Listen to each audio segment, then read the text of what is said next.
Au Burkina Faso, un mouvement ressemblant à une mutinerie s'est déclenché ce dimanche matin dans la capitale Ouagadougou. Des militaires sont sortis de leur caserne et ont tiré en l'air. Apparemment, ils réclamaient des changements à la tête de l'armée, mais aussi des moyens plus adaptés dans la lutte contre les groupes djihadistes.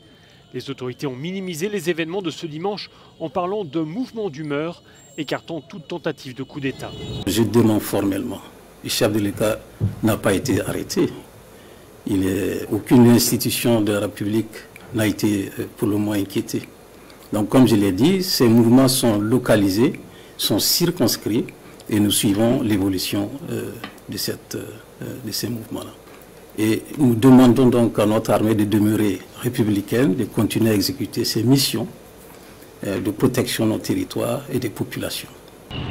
Ces événements ont mis la capitale burkinabé en ébullition. Dans la matinée, des centaines de personnes ont tenté de se rassembler place de la Nation pour exprimer leur solidarité avec les militaires. La police a fait usage de gaz lacrymogène. Dans l'après-midi, le siège du parti au pouvoir a été incendié par des partisans des soldats mutins. Le Burkina Faso est confronté à une insécurité croissante, notamment en raison des groupes djihadistes présents dans le nord du pays. La population dénonce l'impuissance des autorités pour faire face à cette violence djihadiste.